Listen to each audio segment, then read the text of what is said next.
आया क्या? नहीं पापा, चाची, कब से खांसी है इनको? महीने भर से होगी। टीवी तो चल जाएगा, लेकिन टीबी का क्या? 2 हफ्ते से ज्यादा अगर खांसी हो ना, तो अपने बलगम की जांच स्वास्थ्य केंद्र में करवाइए। हो सकता है आपको टीबी हो। टीबी? और हमको? किसी को भी हो सकती है, लेकिन 6-8 महीने का इलाज है बस। अगर दवा बीच में रोक दी तो टीबी बिगड़ भी सकती है। देश के हर सरकारी स्वास्थ्य केंद्र में इसके इलाज और जांच दोनों मुफ्त होती है। टीबी हारेगा, देश जीतेगा। अरे क्या हुआ चाचा, आज काम करते हुए गाना नहीं गुनगुना रहे हैं आप? छोटे भाई को टीबी हो गई है। हर सरकारी स्वास्थ्य केंद्र में टीबी का जांच और उसके इलाज दोनों ही मुफ्त में उपलब्ध है। पर चिंता तो अन्य खर्चों की है। RNTCP नोटिफाइड जितने भी टीबी मरीज हैं ना, सरकार उन्हें आर्थिक सहायता उपलब्ध करा रही है। इलाज की समाप्ति तक सरकार हर टीबी मरीज के बैंक अकाउंट में हर महीने 500 रुपए दिया करेगी। ये तो टीबी के मरीजों के लिए बहुत बड़ी राहत है। टीबी हारेगा, देश जीतेगा।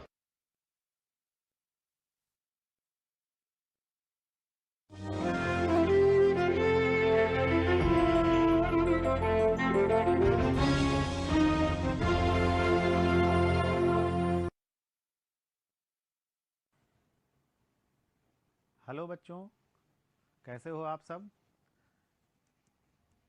मैं संजय कुमार सिंह, विज्ञान शिक्षक, राजकीय हुसैनाबाद इंटर कॉलेज लखनऊ, विज्ञान शिक्षण के इस सत्र में आप सभी का स्वागत करता हूं। बच्चों, इससे पहले मैं आपको इस चैप्टर के 2 भाग पढ़ा चुका हूं, जिसके अंतर्गत पोषण और श्वसन के बारे में मैं आपको जानकारी दे चुका हूं। अब इसका तीसरा भाग है वहन। इसके बारे में आज आपको जानकारी मैं प्रदान करूँगा। बच्चों, इससे पहले जब आपने पढ़ा था कि भोज्य पदार्थ शरीर में रुधिर तक पहुंचा दिए जाते हैं पाचन के पश्चात, सांस लेते हैं हम तो ऑक्सीजन और कार्बन डाइऑक्साइड शरीर के भीतर जाती है, उसको भी सभी कोशिकाओं तक पहुंचाया जाता है। पौधों में भी विभिन्न प्रकार के पदार्थ जो बनते हैं या बाहर से ग्रहण किए जाते हैं, वे सभी एक स्थान से दूसरे स्थान तक पहुंचाए जाते हैं। तो विभिन्न पदार्थों को एक स्थान से दूसरे स्थान तक पहुंचाने के लिए जीवों के शरीर में जो भी व्यवस्था होती है, उस व्यवस्था को हम कहते हैं परिवहन, और इस संपूर्ण सिस्टम को हम कहते हैं परिवहन तंत्र। तो हम देखते हैं कि शरीर के अंदर विभिन्न पदार्थों को एक स्थान से दूसरे स्थान तक पहुंचाने की क्रिया को वहन या परिवहन कहते हैं। अब कुछ जीव ऐसे होते हैं जो एक ही कोश की होते हैं, यानी उनका शरीर पूरा एक ही कोशिका का होता है। तो उनके अंदर कौन से अंग होंगे? तो उनके अंदर जो होता है वो क्रिया विसरण के द्वारा होती है। विसरण एक क्रिया होती है, जैसे हम एक गिलास पानी लें और उसमें किसी रंग का, जैसे हम होली खेलते हैं तो उसमें रंग घोलते हैं, तो रंग का अगर थोड़ा सा एक टुकड़ा उसमें डाल दें और इसको हिलाएं ना, फिर भी हम देखेंगे कि थोड़ी देर के बाद वो रंग धीरे धीरे करके पूरे गिलास के पूरे पानी में फैल जाएगा। तो ये क्रिया विसरण की होती है। तो जो एक कोशिकीय जंतु होते हैं, उनमें इस विसरण की क्रिया के द्वारा वो भोज्य पदार्थ एक स्थान से दूसरे स्थान तक कोशिका के भीतर ही एक सिरे से दूसरे सिरे तक पहुंच जाते हैं। इसके विपरीत जो बहुकोशिकीय जंतु होते हैं, जैसे हम सब हैं, अन्य जीव हैं, जो बहुत से जीव आप देखते हैं, उनमें एक पूर्ण विकसित परिवहन तंत्र पाया जाता है, जिसको हम परिसंचरण तंत्र भी कहते हैं। हमारे शरीर में परिवहन का कार्य मुख्य रूप से रुधिर यानी ब्लड के द्वारा किया जाता है। रक्त के बारे में हम सभी से पहले पढ़ चुके हैं, छोटी कक्षाओं में भी पढ़ चुके हैं कि रक्त क्या होता है, एक प्रकार का तरल संयोजी ऊतक होता है। इसमें 2 प्रकार के भाग होते हैं। इसमें 2 भाग होते हैं, जो एक भाग को कहते हैं प्लाज्मा, एक भाग को कहते हैं कणिकाएं। जो इसका तरल भाग होता है, जिसमें कणिकाएं तैरती रहती हैं, उस तरल भाग को कहते हैं हम प्लाज्मा। ये प्लाज्मा जो होता है, ये पूरे रुधिर का लगभग 55% भाग होता है। रुधिर में प्लाज्मा की मात्रा जो होती है वो संपूर्ण रुधिर की लगभग 55% होती है, और इस 55% का 90% लगभग भाग जो होता है वो जल का होता है। यानी लगभग अगर 100 ml ब्लड हम लेते हैं तो उसमें 55 ml हमारा प्लाज्मा होगा, और उसमें से 49.5 ml जो होगा वो हमारा वाटर होगा। तो ये हमारे रक्त का संगठन होता है। इसमें प्लाज्मा की मात्रा इतनी होती है। शेष रक्त कणिकाएं होती हैं। रक्त कणिकाएं ये 3 प्रकार की होती हैं: लाल रुधिर कणिकाएं, श्वेत रुधिर कणिकाएं और रुधिर प्लेटलेट्स। लाल रुधिर कणिकाएं, जैसे इनका नाम से ही पता चलता है कि ये लाल रंग की होती हैं, क्योंकि इनमें एक विशेष प्रकार का पदार्थ हीमोग्लोबिन पाया जाता है। श्वेत रुधिर कणिकाएं, इनमें हीमोग्लोबिन नहीं पाया जाता है, ये रंगहीन होती हैं। और रुधिर प्लेटलेट्स, ये तीसरे विशेष प्रकार की कोशिकाएं होती हैं जो रुधिर में पाई जाती हैं। लाल रुधिर कणिकाएं मुख्य रूप से ऑक्सीजन का परिवहन करती हैं। श्वेत रुधिर कणिकाएं हमारे शरीर का प्रतिरक्षी तंत्र बनाती हैं, विभिन्न बाहरी जीवाणुओं से लड़ने में हमारी सहायता करती हैं। और रुधिर प्लेटलेट्स जो होती हैं, जब हमें चोट लग जाती है तो रक्त बहने लगता है, तो उस रक्त के बहने को रोक देती हैं, जब वहाँ पर रक्त जमा देती हैं, जिससे कि रुधिर का थक्का जम बन जाता है और फिर रक्त का प्रवाह वहाँ पर रुक जाता है। तो इस प्रकार से ये रक्त की संरचना होती है। भोज्य पदार्थ, कार्बन डाइऑक्साइड तथा नाइट्रोजन युक्त वर्ज्य पदार्थ जितने भी होते हैं शरीर के भीतर बनते हैं, वे सभी इस रक्त का जो भाग प्लाज्मा होता है उसके द्वारा वहन किए जाते हैं। ऑक्सीजन का परिवहन लाल रुधिर कणिकाएं करती हैं। और लाल रुधिर कणिकाएं कैसे करती हैं? क्योंकि लाल रुधिर कणिकाओं में हीमोग्लोबिन नामक पदार्थ पाया जाता है। ये हीमोग्लोबिन नामक पदार्थ जो होता है वो फेफड़ों से ऑक्सीजन ग्रहण करके ऑक्सी हीमोग्लोबिन नामक पदार्थ में बदल जाता है, और ये ऑक्सी हीमोग्लोबिन फिर रक्त के साथ कोशिकाओं तक पहुंचता है। कोशिकाओं तक पहुंचने के बाद ये ऑक्सी हीमोग्लोबिन पुनः टूट जाता है और ऑक्सीजन अलग हो जाती है, ऑक्सीजन कोशिकाओं द्वारा ग्रहण कर ली जाती है। ये ऑक्सीजन के परिवहन की व्यवस्था होती है। तो इस प्रकार से हमारे शरीर में दो प्रकार का रक्त बहता है। एक ऑक्सीजन युक्त रुधिर, इसको हम शुद्ध रुधिर भी कहते हैं। दूसरा कार्बन डाइऑक्साइड युक्त रुधिर, जिसको कि हम अशुद्ध रुधिर भी कहते हैं। तो हमारे शरीर के भीतर दो प्रकार का रुधिर हर समय बहता रहता है, एक शुद्ध रुधिर और दूसरा अशुद्ध रुधिर। अशुद्ध रुधिर का अर्थ ये बिल्कुल नहीं है कि इसमें कोई गंदगी मिली होती है, उसमें क्या चीज़ होती है अधिक मात्रा में? कार्बन डाइऑक्साइड होती है। जब चूंकि इसको शुद्ध रुधिर कहते हैं क्योंकि इसमें ऑक्सीजन होती है, हमारे लाभदायक चीज़ होती है, और ये कार्बन डाइऑक्साइड हमारे लिए हानिकारक चीज़ होती है, तो इसलिए इसको हम अशुद्ध रुधिर कहते हैं। अब रुधिर क्या होता है कि नलिकाओं में बहता है, तो नलिकाओं में यूं ही तो बहेगा नहीं। नलिकाओं में रुधिर को बहते रहने के लिए लगातार एक पंप की आवश्यकता होगी। जैसे हम कूलर में पानी चलाना होता है, तो कूलर में पानी चलाने के लिए हम एक पंप लगाते हैं जो पानी को ऊपर फेंकता रहता है, फिर वापस पानी नीचे आता है, नीचे से पानी फिर ऊपर जाता है।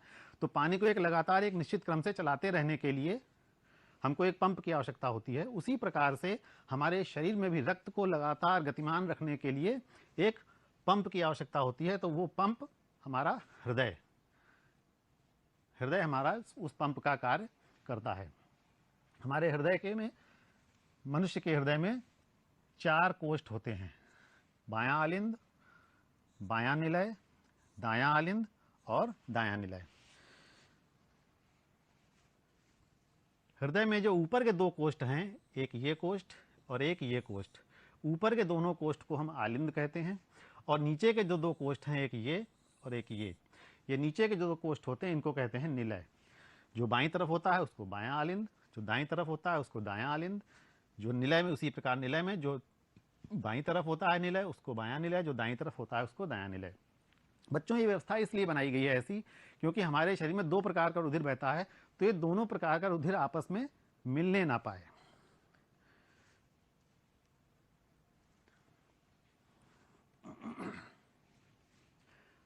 जैसा कि आपको बताया कि रुधिर नलिकाओं में प्रवाहित होता है, तो ये नलिकाएं भी 3 प्रकार की होती हैं।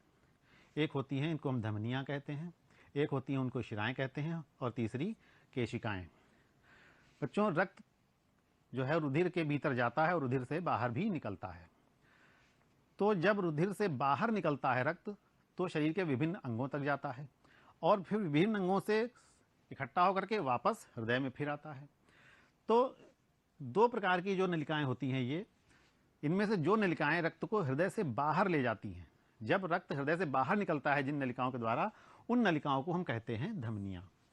और जो नलिकाएं रक्त को हृदय में वापस लाती हैं विभिन्न अंगों से, उन नलिकाओं को हम कहते हैं शिराएं।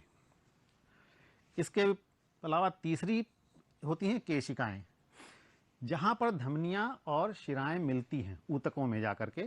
तो ऊतकों में यहाँ पर बहुत ही महीन महीन नलिकाएं फैली रहती हैं जो ऊतकों के ऊपर, जो कहलाती हैं केशिकाएं। केश मतलब बाल, केशिकाएं इनका नाम इसलिए रखा गया है कि केश कहते हैं बालों को। बाल कितना महीन होता है, उतनी ही महीन या उससे भी महीन नलिकाएं होती हैं, इसीलिए इनको हम केशिकाएं नाम देते हैं कि ये बाल से भी महीन होती हैं, ये बाल जैसी होती हैं। तो ये धमनी और शिराओं को परस्पर जोड़ने का काम करती हैं, क्योंकि जो रक्त आ रहा है धमनियों से होता हुआ वही रक्त इन केशिकाओं से होता हुआ फिर शिरा में चला जाएगा और शिरा से होकर के फिर वापस हृदय में आ जाएगा। तो ये 3 प्रकार की नलिकाएं जो होती हैं वो हमारे शरीर में पाई जाती हैं, जो रक्त का परिसंचरण लगातार करती रहती हैं। कौन कौन सी हैं एक बार फिर देखते हैं। धमनियाँ या धमनी, जिनको हम अंग्रेजी में आर्टरीज कहते हैं, शिराएं जिनको हम इंग्लिश में वेन्स कहते हैं, और तीसरी कोशिकाएं जिनको हम कैपिलरीज कहते हैं। तो आशा है आपको ये तीनों चीज़ें अच्छी से समझ में आ गई होंगी। चलिए आगे बढ़ते हैं। अब इन धमनियों और शिराओं में क्या क्या अंतर होता है। बच्चों, एक अंतर तो मैंने आपको पहले ही बता दिया जो उनकी परिभाषा में था कि वे नलिकाएं जो रक्त को हृदय से बाहर ले जाती हैं उनको हम धमनियां कहते हैं, और जो नलिकाएं रक्त को हृदय में वापस लाती हैं उनको हम शिराएं कहते हैं। इसके अलावा और कौन कौन से अंतर होते हैं।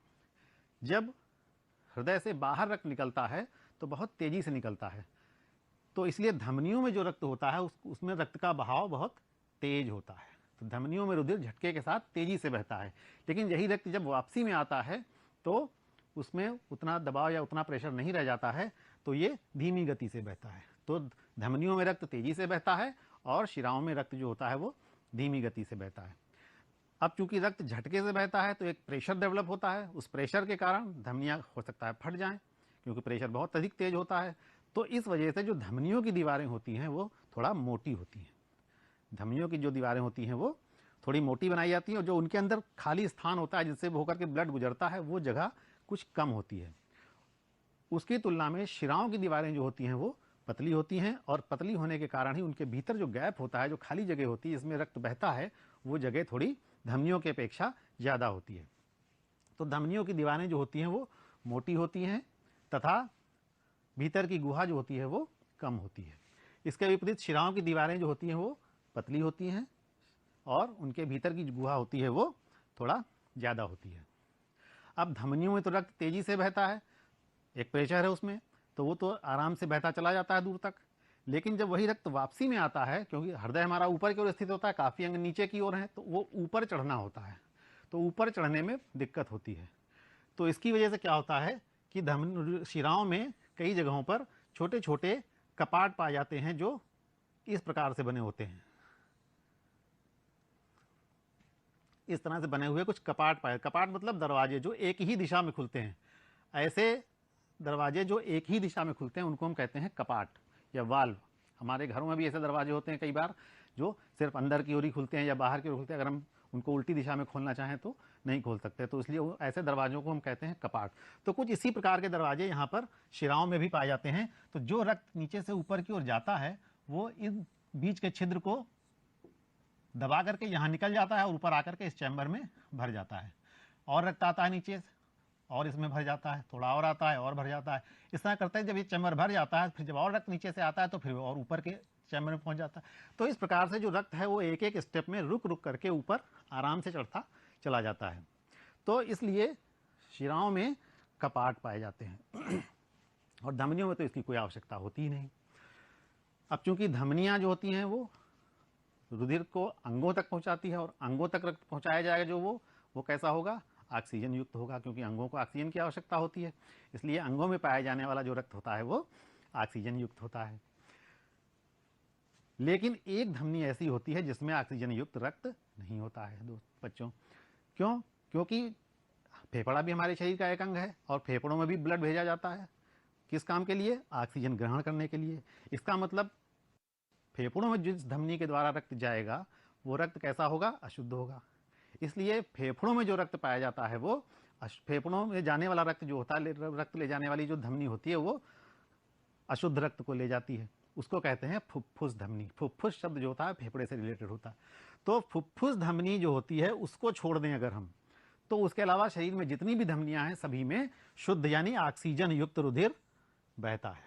सभी धमनियों में फुफ्फुस धमनी को छोड़कर सभी धमनियों में ऑक्सीजन युक्त शुद्ध रुधिर प्रवाहित होता है।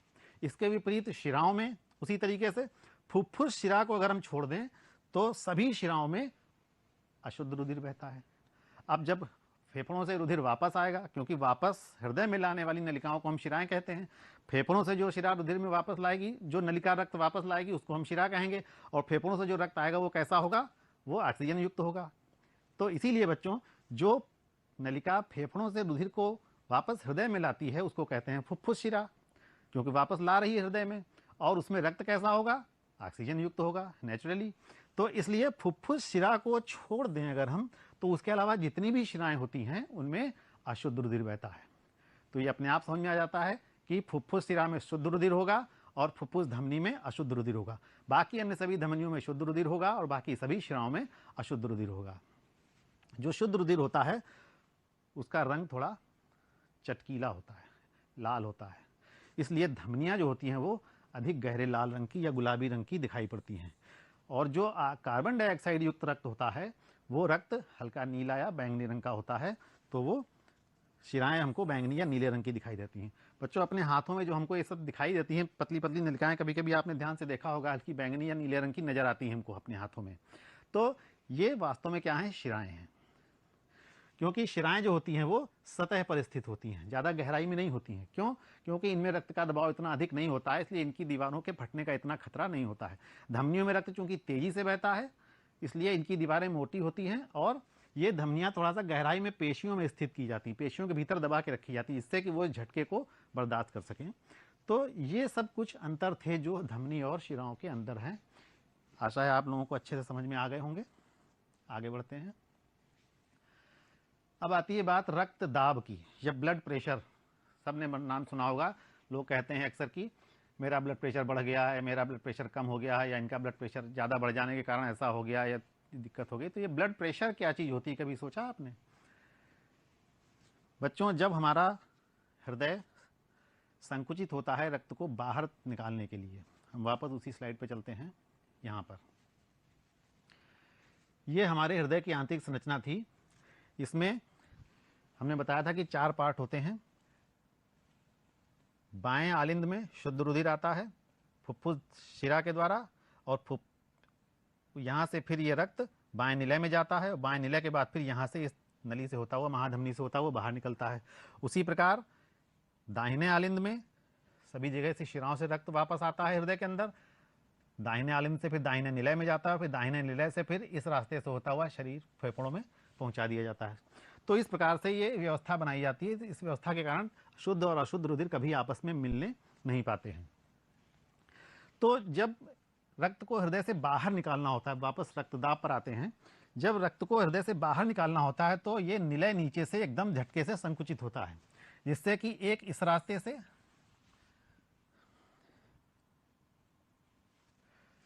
यहाँ पर ये जो रास्ता है, एक इस रास्ते से ब्लड बाहर निकलता है और एक ये इधर वाला रास्ता, ये इस रास्ते से ब्लड बाहर जाता है। तो जब निलय संकुचित होता है तो इन 2 रास्तों से हृदय से बाहर निकलता है रक्त। तो ये रक्त में दबाव इतना अधिक होता है, तो इस दबाव को हम कहते हैं रक्तदाब। अब ये दबाव भी 2 प्रकार का होता है, क्योंकि जब ये निलय संकुचित होगा तो एक झटका लगेगा कस के, और उसके बाद फिर ये वापस शिथिल होगा तो दबाव घट जाएगा। तो हमने सुना होगा कि अक्सर लोग कहते हैं इनका ब्लड प्रेशर कितना है, इतना इतना, 2 गिनतियां हम बताते हैं। तो इनमें से जो पहली गिनती होती है वो बड़ी गिनती होती है और दूसरी वाली गिनती जो होती है वो छोटी गिनती होती है। तो जब हृदय का निलय संकुचित होता है तो ब्लड प्रेशर ज़्यादा होता है, और जब निलय शिथिल होता है तो प्रेशर घट जाता है। तो ऐसी स्थिति में जब निलय संकुचित होता है तो जो दबाव होता है धमनियों में उसको कहते हैं प्राकुंचन दाब, और जब निलय शिथिल होता है तो इस स्थिति में जो दबाव होता है उसको कहते हैं अनुशिथिलन दाब। अंग्रेजी में एक को कहते हैं सिस्टोलिक ब्लड प्रेशर, प्राकुंचन दाब को, और अनुशिथिलन दाब को कहते हैं डायस्टोलिक ब्लड प्रेशर। एक सामान्य मनुष्य का जो स्वस्थ व्यक्ति होता है उसका जो ब्लड प्रेशर होता है वो 120 और 80, सुना होगा 120/80 डॉक्टर लोग ऐसे लिखते हैं। इसका मतलब हुआ कि 120 क्या है, इसका प्राकुंचन दाब है, और 80 जो है ये अनुशिथिलन दाब होता है। आपने डॉक्टरों को देखा होगा, एक वो मशीन जैसी होती है, उसको हाथ में पट्टा जैसा बांध देते हैं, फिर एक पंप लेकर के उसको चलाते हैं और हवा भर जाती है, उससे फिर नापते हैं। तो इस मशीन का क्या नाम है? इस मशीन का नाम होता है स्फिग्मोमैनोमीटर। रक्त दाब नापने के इस यंत्र को हम क्या कहते हैं? स्फिग्मोमैनोमीटर। मैनोमीटर। ये अच्छे से याद कर लें, अक्सर ये क्वेश्चन पूछा जाता है कि रक्तदाब नापने वाले यंत्र को क्या कहा जाता है, तो उसका नाम होता है स्फिग्मोमैनोमीटर। बच्चों, हमारे शरीर में रक्त के परिवहन की एक दोहरी व्यवस्था होती है, मतलब दो प्रकार का परिसंचरण एक साथ चलता है। इसको हम कहते हैं दोहरा परिसंचरण। क्या होता है इसके अंतर्गत, ध्यान से देखिए। जैसा कि हमने आपको भी बताया था कि एक बार में जब निलय संकुचित होता है तो रक्त बाहर निकलता है। दो रास्ते थे निकलने के, एक रास्ता धमनी से था जो सभी अंगों को जाती है, दूसरा रास्ता एक दूसरी धमनी थी जिसको फुफ्फुस धमनी कहते हैं, जो फेफड़ों में जाएगी, जो जिसमें अशुद्ध रुधिर होगा।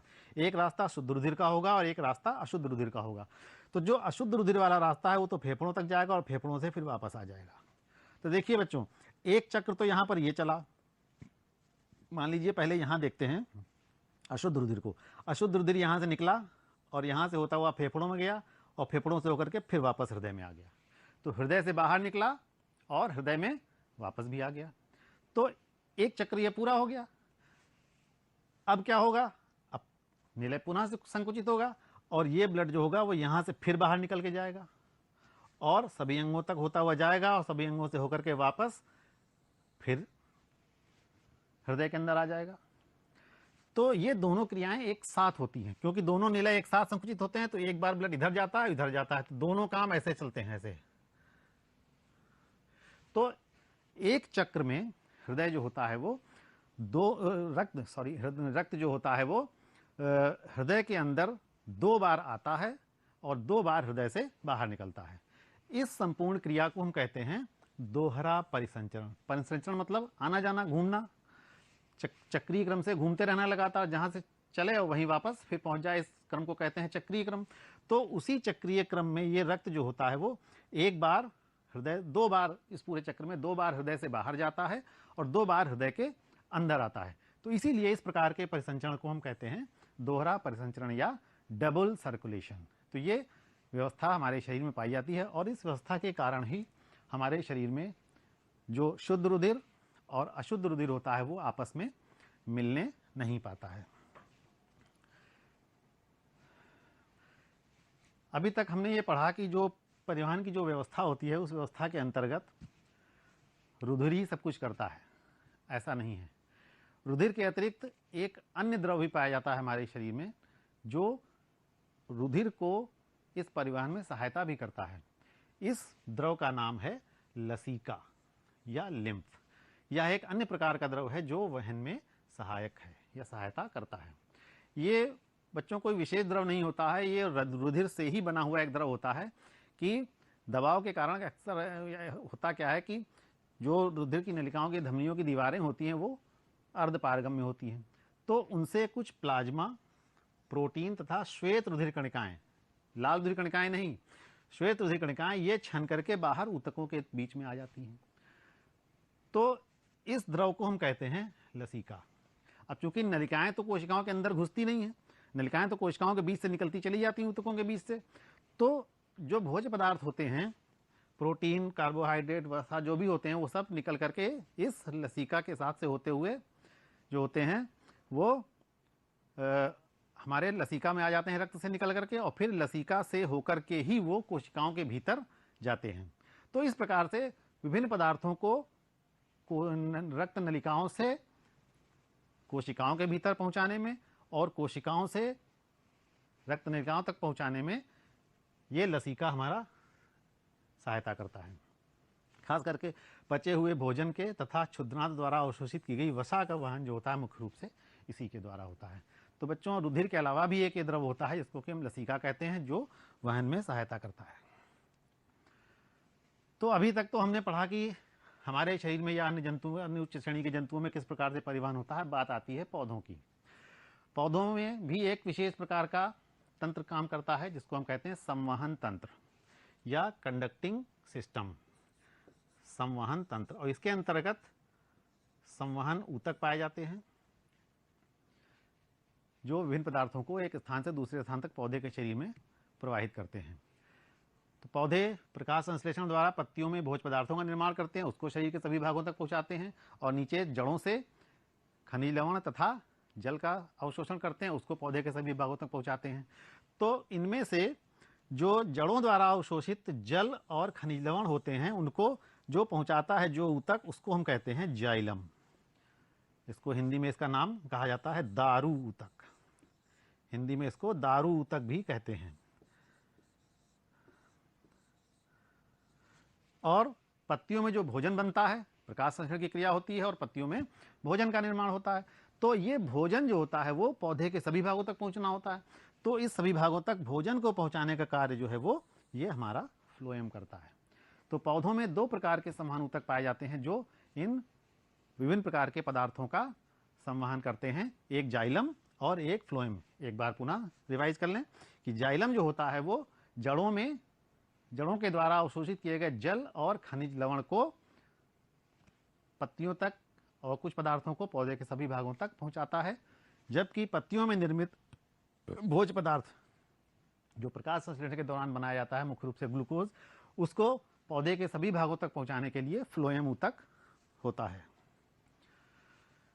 अब ये जड़ें कैसे अवशोषित करती हैं जल? जब हम पौधे को पानी देते हैं तो मिट्टी में पानी की मात्रा बढ़ जाती है, लेकिन कोशिकाएं क्या करती हैं? खनिज लवण अवशोषित करती हैं। तो खनिज लवण अवशोषित करने के कारण कोशिकाओं के अंदर पानी की मात्रा कम पड़ जाती है, बाहर पानी की मात्रा ज़्यादा होती है। तो इससे इस कारण एक प्रकार से दबाव पैदा हो जाता है। इस दबाव के कारण, इस दबाव को हम कहते हैं परासरण दाब। इस दबाव को कहते हैं परासरण दाब। दोनों जगह पर, यानी कोशिकाओं के अंदर और कोशिकाओं के बाहर जो जल की सांद्रता है वो कम ज़्यादा हो जाती है। बाहर ज़्यादा हो जाती है, भीतर कम हो जाती है। तो कोशिकाओं का परासरण दाब जो होता है वो बढ़ जाता है। इस कारण से क्या होता है बच्चों, इस चित्र में ध्यान से देखते हैं। इसी कारण से ऐसा होता है कि जो जल जो होता है वो मूल रोमों की कोश की झिल्ली से होकर के इसके भीतर प्रवेश करता है। धीरे धीरे जल इसके अंदर जाता है तो इसके अंदर जो जीव द्रव्य भरा होता है वो धीरे धीरे उसमें जल की मात्रा बढ़ती जाती है। जब इसके भीतर जल की मात्रा अच्छी खासी बढ़ जाती है तो इससे जो दूसरी कोशिका चिपकी हुई है उसके भीतर भी जल की मात्रा कम पड़ जाती है, तो जल यहाँ से यहाँ आ जाता है। यही क्रिया लगातार होती रहती है और जल धीरे धीरे करके जाइलम तक पहुँच जाता है और जाइलम से फिर ऊपर पहुँचा दिया जाता है। ऊपर पौधे की पत्तियों में रंध्र पाए जाते हैं। ये रंध्र जो होते हैं वो पानी का उत्सर्जन करते रहते हैं और पानी के उत्सर्जन करते रहने के कारण एक प्रकार का दबाव पैदा होता है। तो जाइलम में जो भी जल अवशोषित होकर के आता है, जल और खनिज लवण, वो ऊपर की ओर खींच लिए जाते हैं, क्योंकि जब ऊपर से पानी निकलेगा तो नीचे से एक खिंचाव पैदा होता है। उस खिंचाव के कारण पानी जो होता है वो ऊपर खींच लिया जाता है। तो इन सब क्रियाओं के द्वारा पौधे जो होते हैं वो अपना भोजन और अन्य पदार्थों को एक स्थान से दूसरे स्थान तक पहुंचाते हैं। ये देखिए बच्चों, ये ऊपर से वाष्पोत्सर्जन होता है तो नीचे से जो होता है ये पानी ऊपर विभिन्न दिशाओं में पहुंचाया जाता है। इस प्रकार से पौधों में ये क्रिया होती है। तो बच्चों, आज आपने क्या क्या सीखा? परिवहन के अंतर्गत विभिन्न प्रकार के तरीकों के बारे में हमने सीखा। आशा है आपको अच्छे से समझ में आया होगा। अब इसके बाद अगले सत्र में हम आपको इसके आगे का भाग, दूसरा जो उत्सर्जन के बारे में, उसके बारे में अध्ययन करेंगे। इस भाग में सिर्फ इतना ही। धन्यवाद।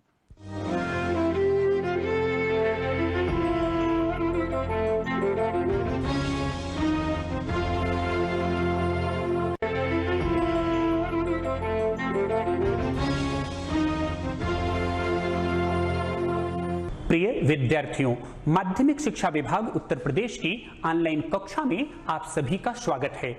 मैं डॉक्टर लालजी यादव प्रयागराज के प्रतिष्ठित कर्नलगंज इंटर कॉलेज में रसायन विज्ञान पढ़ाता हूं। बच्चों, आज मैं आपको कक्षा 12 रसायन विज्ञान के अध्याय 3, जिसका नाम वैद्युत रसायन है, का डिस्कशन करूंगा। इस अध्याय के व्याख्यान 1 में हमने आपको इस अध्याय का परिचय, इलेक्ट्रोड विभव, मानक इलेक्ट्रोड विभव तथा सेल विभव की चर्चा की थी। विद्यार्थियों, आज इस अध्याय का दूसरा व्याख्यान है। इस दूसरे व्याख्यान में हमारे चर्चा के बिंदु होंगे मानक हाइड्रोजन इलेक्ट्रोड, एकल इलेक्ट्रोड के इलेक्ट्रोड विभव का मापन, वैद्युत रासायनिक श्रेणी तथा वैद्युत रासायनिक श्रेणी के अनुप्रयोग। तो आइए देखते हैं मानक हाइड्रोजन इलेक्ट्रोड। मानक हाइड्रोजन इलेक्ट्रोड वास्तव में एकल इलेक्ट्रोड है। अब देखते हैं कि इस मानक हाइड्रोजन इलेक्ट्रोड की संरचना क्या है। इस इलेक्ट्रोड में आप देखें तो प्लेटिनम धातु की छड़ जिस पर प्लेटिनम ब्लैक की परत चढ़ी होती है, 1 मोलर हाइड्रोजन आयन सांद्रता के विलयन में उपस्थित होती है। ये विलयन की सांद्रता या ये जो विलयन है 1 मोलर हाइड्रोजन आयन सांद्रता का विलयन है और जो प्लेटिनम की छड़ है इसमें डूबी हुई है।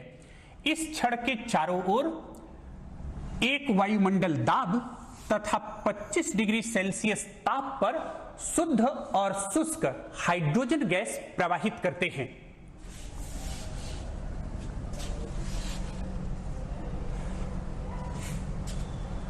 अब अगर आप इस मानक हाइड्रोजन इलेक्ट्रोड के इलेक्ट्रोड विभव की बात करें तो इसका जो इलेक्ट्रोड विभव होता है वो 0.0 वोल्ट माना गया है।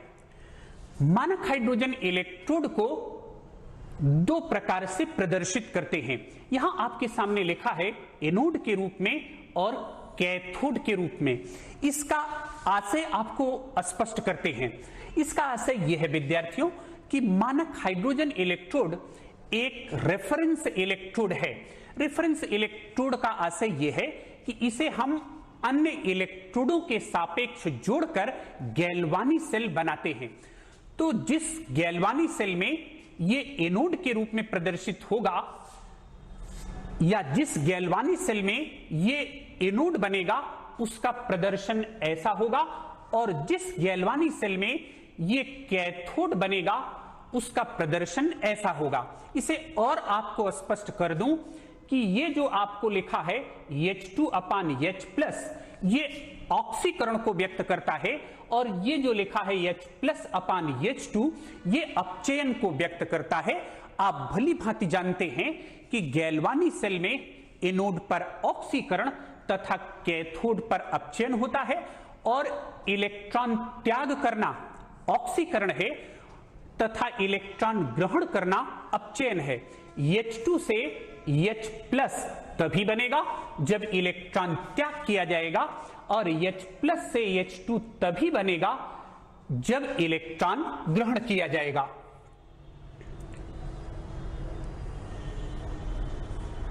यह बात आपको बता दिया कि जो सिंगल इलेक्ट्रोड हैं अगर उनका इलेक्ट्रोड विभव निकालना हो तो उसमें हम सहायता लेते हैं मानक हाइड्रोजन इलेक्ट्रोड की।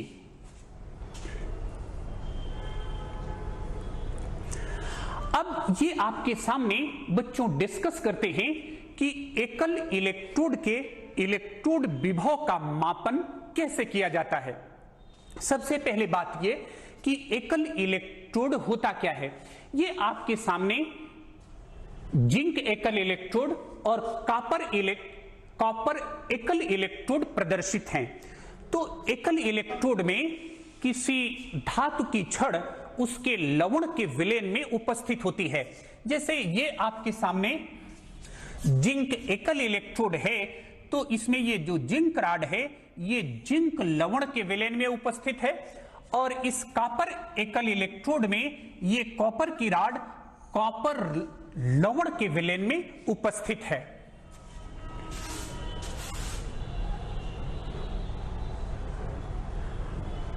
अब इसका इलेक्ट्रोड विभव कैसे मापा जाए।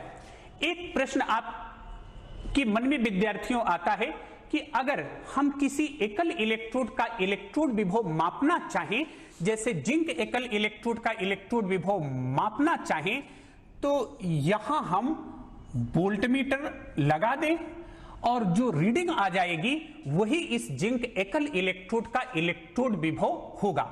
तो ऐसा करके आप देख सकते हैं जब आप इससे वोल्टमीटर जोड़ेंगे तो यहां आपको कोई मान प्राप्त नहीं होगा, क्योंकि मान प्राप्त होने के लिए इलेक्ट्रॉन या धारा का प्रवाह होना चाहिए और एकल इलेक्ट्रोड से जब आप वोल्टमीटर जोड़ेंगे तो किसी भी धारा का प्रवाह नहीं होगा, क्योंकि इलेक्ट्रॉन यहां से आगे नहीं बढ़ रहा है। तो अब यह सवाल आता है कि एकल इलेक्ट्रोड का इलेक्ट्रोड विभव कैसे निकाला जाए। तो यहां ये आपके सामने लिखा हुआ है कि किसी भी एकल इलेक्ट्रोड के निरपेक्ष विभव को मापना संभव नहीं है।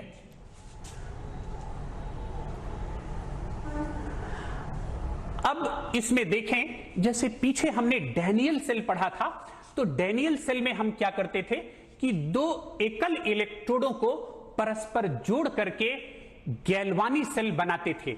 जैसे ये डैनियल सेल में जिंक अर्ध सेल और कॉपर अर्ध सेल हैं, इनके विलेन एक दूसरे से लवण सेतु के द्वारा जुड़े हैं और ये इलेक्ट्रोड इनके वोल्ट मीटर से जुड़े हैं। तो जो यहां विभव प्राप्त होता है वो किसी एकल इलेक्ट्रोड का नहीं है, वो वास्तव में इस डैनियल सेल का है। लेकिन हमारे सामने समस्या क्या है विद्यार्थियों, कि हम एकल इलेक्ट्रोड का इलेक्ट्रोड विभव मापना चाहते हैं। और वो कैसे मापें? हमारे सामने अभी एक आया कि इसमें हम मानक हाइड्रोजन इलेक्ट्रोड की सहायता ले सकते हैं। तो करना आपको यही है कि जिस भी आप एकल इलेक्ट्रोड का इलेक्ट्रोड विभव मापना चाहते हैं उसे मानक हाइड्रोजन इलेक्ट्रोड से जोड़ करके गैल्वानी सेल बनाइए। जैसे आप जिंक अर्ध सेल या जिंक एकल इलेक्ट्रोड का इलेक्ट्रोड विभव मापना चाहते हैं तो इस जिंक अर्ध सेल को मानक हाइड्रोजन इलेक्ट्रोड से जोड़कर गैल्वानी सेल बनाना होगा।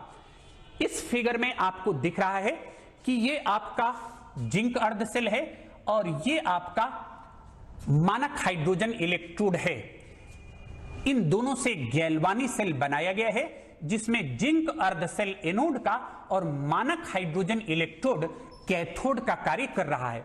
अब यह भी सवाल आता है कि जब हम मानक हाइड्रोजन इलेक्ट्रोड को किसी अर्ध सेल से जोड़ते हैं तो कौन सा गैल्वानी सेल का एनोड बनेगा और कौन इलेक्ट्रोड गैल्वानी सेल का कैथोड बनेगा।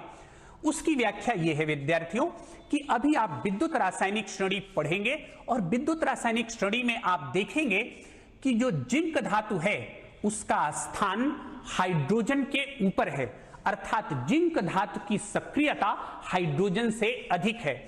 तो अगर आप मानक हाइड्रोजन इलेक्ट्रोड को जोड़कर गैल्वानी सेल बनाना चाहते हैं तो क्या होगा कि जो अधिक सक्रिय धातु होगी वो एनोड बनाएगी और हाइड्रोजन उसका कैथोड बनेगा।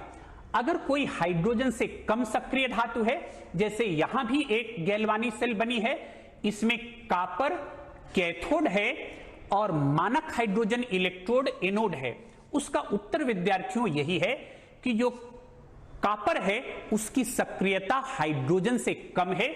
इसीलिए जब हम कॉपर अर्ध सेल और मानक हाइड्रोजन इलेक्ट्रोड को जोड़ करके गैल्वानी सेल बनाते हैं तो इस गैल्वानी सेल में जो मानक हाइड्रोजन इलेक्ट्रोड है वो एनोड का काम करता है और जो ये कॉपर है वो कैथोड का कार्य करता है।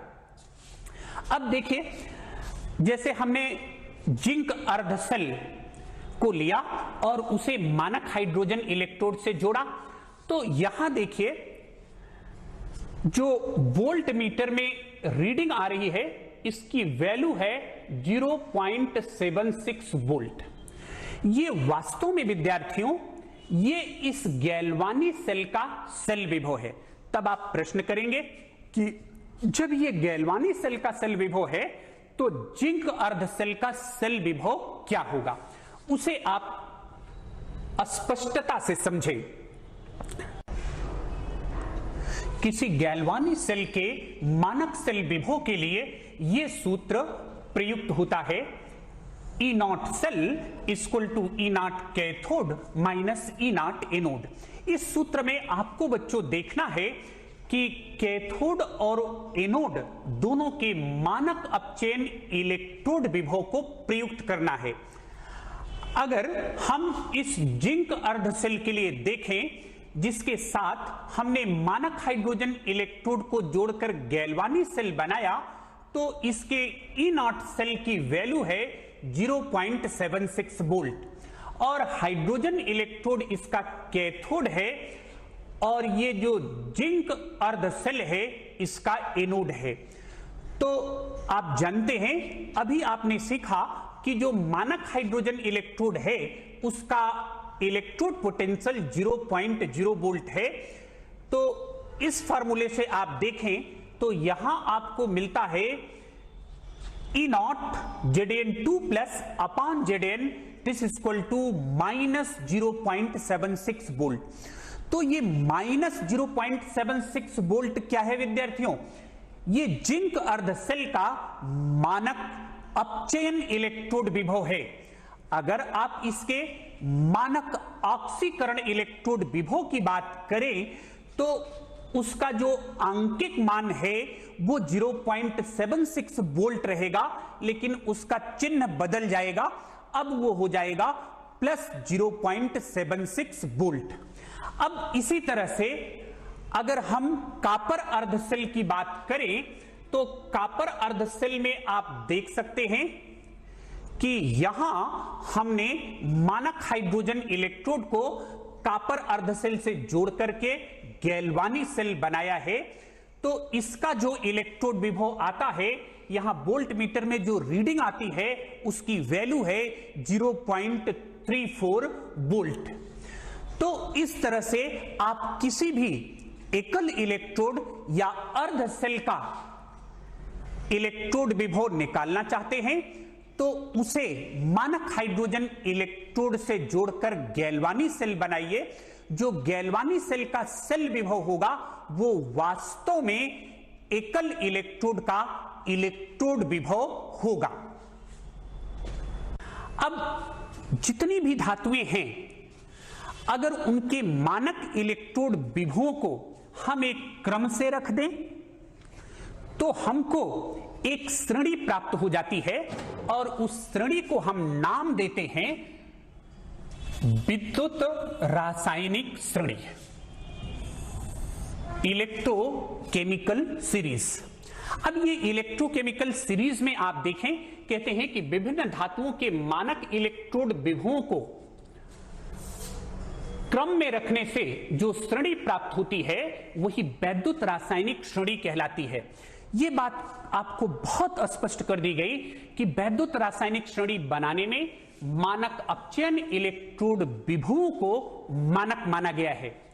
यह आपके सामने धातुओं की वैद्युत रासायनिक श्रेणी दिख रही है। इसमें अगर आप देखें तो सबसे टॉप पर लिथियम है जिसका मानक अपचयन इलेक्ट्रोड विभव ये वैल्यू है और वो वैल्यू है -3.04 वोल्ट। अब वहां से आप नीचे की ओर आए और हाइड्रोजन पर आए तो हाइड्रोजन के जो मानक अपचयन इलेक्ट्रोड विभव की वैल्यू है जिसे आप सीख चुके हैं कि ये 0.0 वोल्ट होती है। अगर आप नीचे की ओर देखें तो हाइड्रोजन से ठीक नीचे कॉपर है और कॉपर का भी आपने देखा था कि मानक अपचयन इलेक्ट्रोड विभव प्लस 0.34 वोल्ट है। अगर आप सबसे नीचे देखें तो सबसे नीचे गोल्ड है और उसका मानक अपचयन इलेक्ट्रोड विभव प्लस 1.50 वोल्ट है। अब अगर आप पूरी विद्युत रासायनिक श्रेणी को देखें तो विद्युत रासायनिक श्रेणी में जिस धातु का स्थान जितना ऊपर है उसका इलेक्ट्रोड विभव या मानक अपचयन इलेक्ट्रोड विभव उतना ही अधिक ऋणात्मक है। हाइड्रोजन पर आकर के 0 हो जाता है और उसके बाद धनात्मक वैल्यू प्रारंभ हो जाती है। अब इस वैद्युत रासायनिक श्रेणी से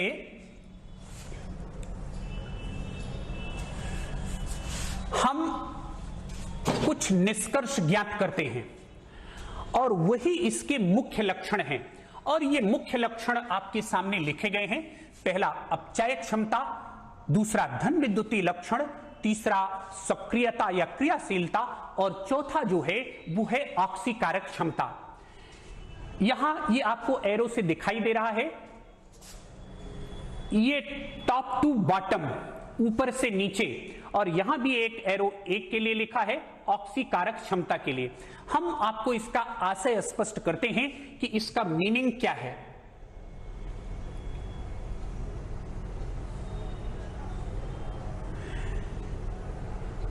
इसका आशय यह है विद्यार्थियों कि अगर आप विद्युत रासायनिक श्रेणी में ऊपर से नीचे जाएं तो अपचायक क्षमता, धन विद्युतीय लक्षण तथा सक्रियता घटती जाती है, किंतु ऑक्सीकारक क्षमता बढ़ती जाती है।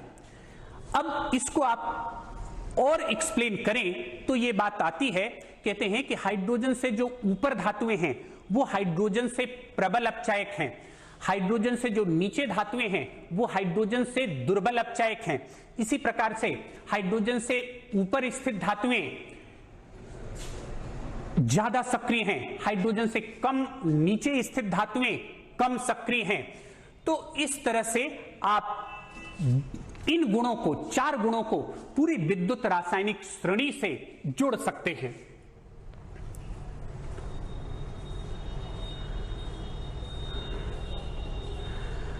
अब हम देखेंगे कि इस वैद्युत रासायनिक श्रेणी के अनुप्रयोग क्या है। अगर वैद्युत रासायनिक श्रेणी के आपसे अनुप्रयोग की चर्चा करें तो पहला अनुप्रयोग आपको दिख रहा है और वो अनुप्रयोग है विद्यार्थियों तुलनात्मक अध्ययन में। तो तुलनात्मक अध्ययन का क्या आशय है या कंपैरेटिव स्टडी का क्या मीनिंग है। कंपैरेटिव स्टडी का आशय यह है विद्यार्थियों कि जैसे आप 4 गुणों को देख रहे थे, अपचायक क्षमता, धन विद्युतीय लक्षण, सक्रियता तथा ऑक्सीकारक क्षमता, इनकी अगर कंपैरेटिव स्टडी करनी हो तो हम वैद्युत रासायनिक श्रेणी का उपयोग करते हैं। इसे मैं आपको एक उदाहरण से स्पष्ट करता हूं। आप इस उदाहरण को देखें कि नीचे दिए गए मानक इलेक्ट्रोड विभवों के आधार पर धातुओं को उनकी बढ़ती हुई अपचायक क्षमता के क्रम में व्यवस्थित कीजिए। तो ये आपको इनको बढ़ती हुई अपचायक क्षमता के क्रम में व्यवस्थित करना है। बढ़ती हुई अपचायक क्षमता का क्रम हम देखेंगे, लेकिन आइए देखते हैं कि अपचायक क्षमता कैसे परिवर्तित होती है। उसका उत्तर यह है विद्यार्थियों कि अगर आप इनमें देखें तो ये पोटेशियम है, ये सिल्वर है, ये मैग्नीशियम है और ये क्रोमियम है। अगर आप इन चारों में तुलना करें तो इन चारों में सबसे ज्यादा ऋणात्मक किसका है? पोटेशियम का, उसके बाद मैग्नीशियम का, उसके बाद क्रोमियम का और सबसे लास्ट में क्या आता है? सिल्वर। तो यहां आपको यह बात स्पष्ट हो जानी चाहिए कि सबसे ज्यादा अपचायक क्षमता किसकी होगी? पोटेशियम की, उसके बाद मैग्नीशियम की, फिर किसकी होगी? क्रोमियम की, और फिर क्या होगी? सिल्वर की। तो ये जो अपचायक क्षमता का क्रम आपको दिया गया है, ये अपचायक क्षमता का घटता क्रम है। सबसे ज्यादा पोटेशियम, उसके बाद मैग्नीशियम, फिर क्रोमियम और फिर क्या? सिल्वर। अगर इसी को बढ़ते हुए क्रम में आप लिखें तो आप कैसे लिख सकते हैं? लिख सकते हैं Ag less than Cr is less than Mg is less than K। तो ये आपकी अपचायक क्षमता का बढ़ता क्रम होगा और ये ऊपर जो लिखा है वो आपकी अपचायक क्षमता का घटता क्रम है। क्रम लिखने से अपचायक क्षमता परिवर्तित नहीं होती। दोनों में आप देखें, इसमें भी सबसे ज्यादा अपचायक क्षमता पोटेशियम की है, क्योंकि इन चारों धातुओं में सबसे ज्यादा मानक इलेक्ट्रोड विभव पोटेशियम का है, लेकिन किस साइन के साथ? ऋणात्मक साइन के साथ। और वहां आप देखते हैं विद्युत रासायनिक श्रेणी में कि जिस धातु का मानक इलेक्ट्रोड विभव जितना अधिक ऋणात्मक होगा उसकी अपचायक क्षमता उतनी ही अधिक होगी। तो इसी के आधार पर आप अन्य गुणों जैसे धन विद्युतीय लक्षण, सक्रियता और ऑक्सीकारक क्षमता को और अच्छे से समझ सकते हैं और इसी प्रश्न के आधार पर अन्य प्रश्नों को भी सॉल्व कर सकते हैं।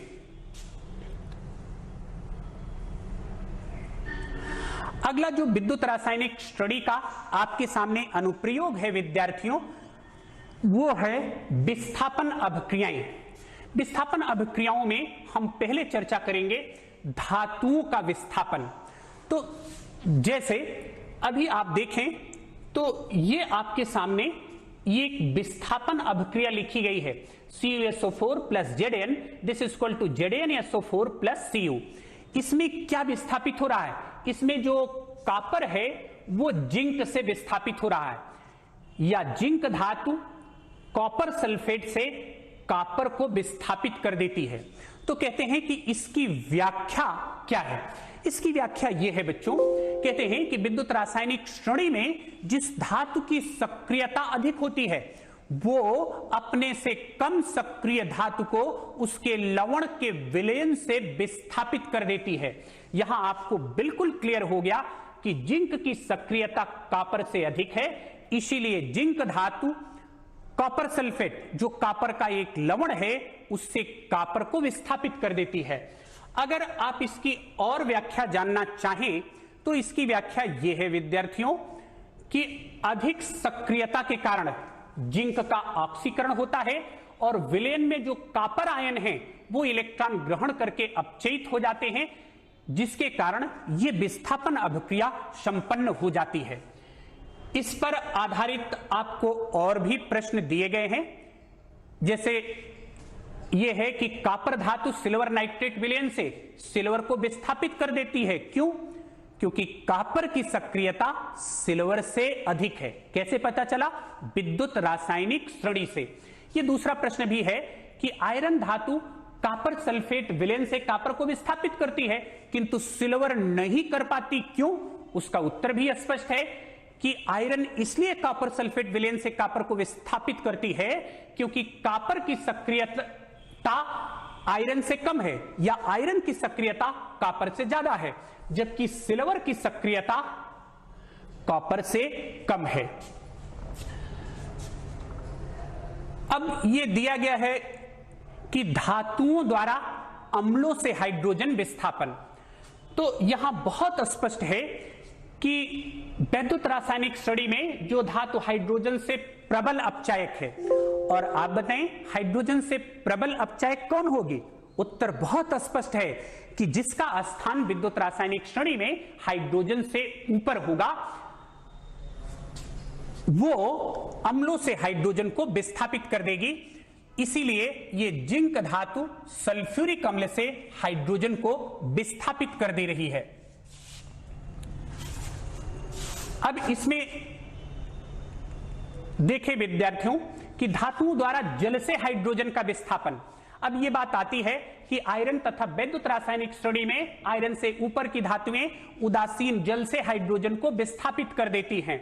इसमें एक क्वेश्चन आपसे आता है कि क्या कारण है कि सोडियम धातु ठंडे जल से, मैग्नीशियम धातु गर्म जल से और Fe जलवाष्प से क्रिया करती है।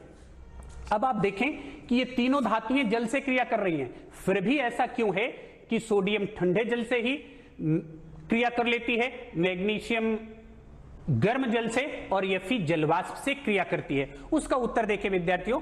देखिए विद्युत रासायनिक श्रेणी में इन तीनों में सबसे ऊपर स्थान सोडियम का है, मैग्नीशियम का स्थान उससे नीचे है और आयरन का स्थान इन तीनों से नीचे है। तो ऊपर से नीचे जाएंगे तो सक्रियता कम हो जाएगी, और यहां जब गर्म जल करते हैं या जलवाष्प करते हैं तो ताप बढ़ाने से सक्रियता बढ़ जाती है। इसीलिए ये साधारण जल से क्रिया ना करके इनमें गर्म जल और जलवाष्प लगानी पड़ती है। अब ये बात आई है, ये भी अनुप्रयोग है विद्युत रासायनिक श्रेणी का कि धातु ऑक्साइडों का हाइड्रोजन द्वारा अपचयन। अब इसमें आप क्या कहेंगे कि विद्युत रासायनिक श्रेणी में आयरन से कम सक्रिय धातुओं के ऑक्साइडों को हाइड्रोजन गैस की धारा में गर्म करने पर धातु ऑक्साइड का धातु और जल में अपचयन हो जाता है। ये दो आपके सामने उदाहरण दिया गया है, एक निकिल ऑक्साइड का है और एक क्यूप्रिक ऑक्साइड का है। और हाइड्रोजन देखिए, जैसे निकिल ऑक्साइड का अपचयन निकिल में और क्यूप्रिक ऑक्साइड का अपचयन कॉपर में कर देती है। इसी तरह का एक उदाहरण और है जो विद्युत रासायनिक श्रेणी पर आधारित है कि धातु ऑक्साइडों का तापीय अपघटन। जैसे आपको लिखा है, ये मर्क्यूरिक ऑक्साइड गर्म करने पर मरकरी और ऑक्सीजन देता है, ये सिल्वर ऑक्साइड गर्म करने पर सिल्वर और ऑक्सीजन देता है, और ये जो गोल्ड ऑक्साइड है ये गर्म करने पर गोल्ड और ऑक्सीजन देता है। तो इसी को कहते हैं कि ये हीटिंग का साइन बना हुआ है कि ये ऑक्साइड गर्म करने पर अपघटित हो जाते हैं। तो कहते हैं कि इसकी व्याख्या विद्युत रासायनिक श्रेणी के आधार पर आप कैसे करेंगे? उसका उत्तर है कि धातु ऑक्साइडों का जो स्थायित्व है वो धन विद्युतीय लक्षण घटने के साथ घटता है। आप जानते हैं कि विद्युत रासायनिक श्रेणी में ऊपर से नीचे जाएं तो धन विद्युतीय लक्षण घटता जाता है, और जब धन विद्युतीय लक्षण घटता जाता है तो धातु ऑक्साइडों का स्थायित्व भी घटता जाता है।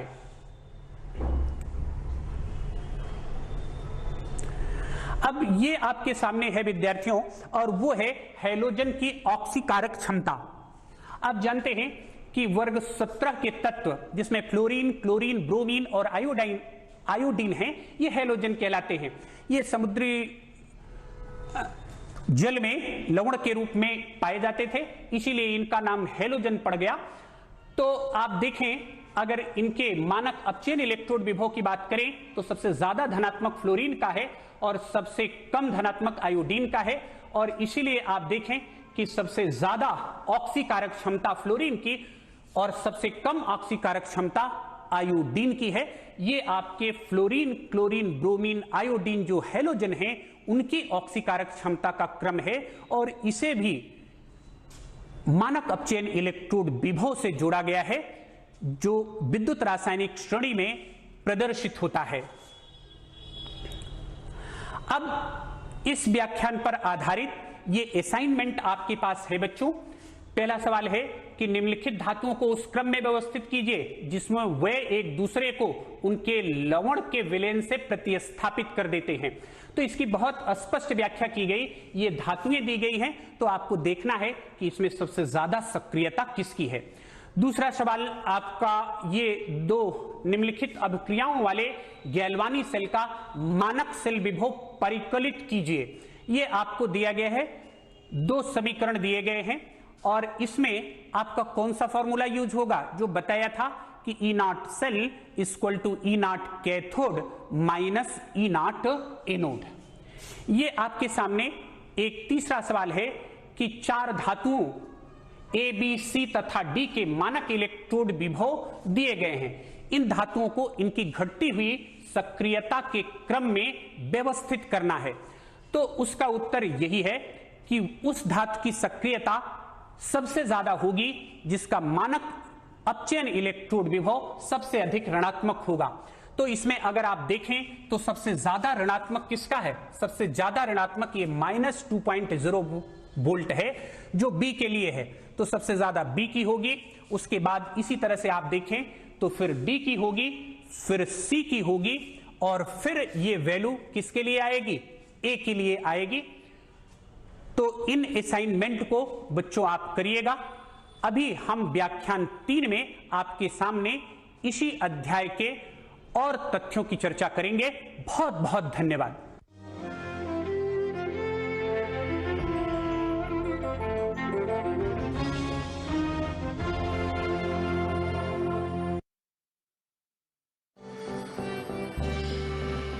खिलौनों का जिक्र आते ही हमारे दिमाग में खेलते हुए वो बच्चे आते हैं जो खिलौनों को पाकर खुश हो जाते हैं।